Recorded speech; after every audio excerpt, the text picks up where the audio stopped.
The American Health Journal, bringing you the latest information on medicine, psychology, diagnosis, treatment, and prevention.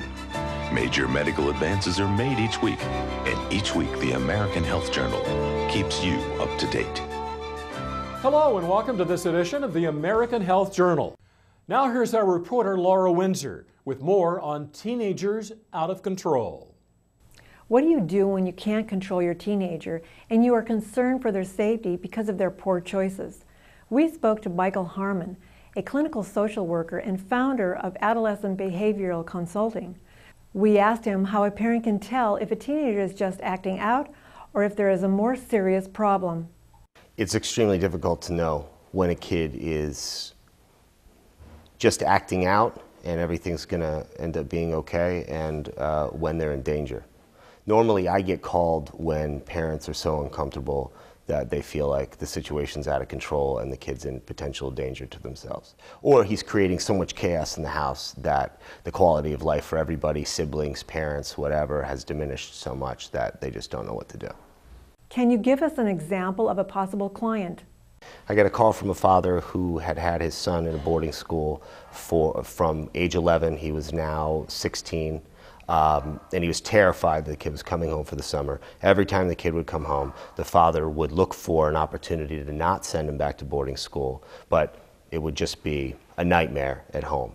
I don't get called unless there's real trouble, and so there's real trouble. And I let him know what happens to kids that are out of control, that absolutely are oppositional and will not listen. But I got his attention. And that's my goal, is to get his attention. So once I have his attention, then we can start talking about what are the big issues, the big behaviors that absolutely have to stop if you want to avoid that from happening, and then the stuff that we can start to work through. A lot of it's stuff that he's upset about, that he has a good reason to be upset about, and then my work is with the parents. One of the issues is that when you send a kid away, you are sending him the message that he's the problem. And oftentimes, he's not the problem. He's a minor. Right? He's under the care of his parents. And oftentimes the parents don't know where to apply energy effectively. They're reacting, they're not responding. They're allowing the kid to create chaos to get what they want. And so what I do is I come in and I become the intermediary. I become the authority. A lot of times parents lack the confidence to say no. What they don't realize is that no means love. If I say no to my kid, what I'm communicating is that I'm willing to get in the line of fire. I'm willing to take the more difficult road because I love you and because I care about you. A lot of parents don't do that. How important is it for positive parental relationships with their teenagers?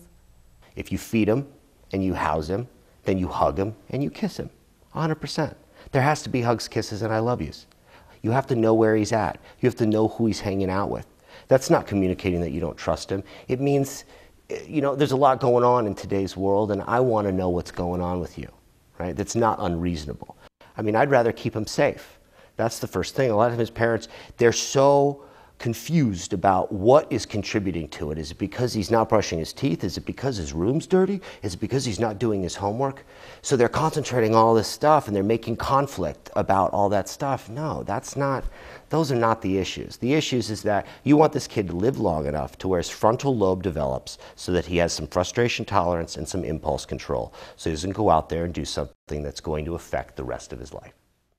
Being a positive role model to our children is very important, and as parents, we need to take responsibility and open up the lines of communications with our teenagers so family relationships can start to fall into place. For the American Health Journal, I'm Laura Windsor.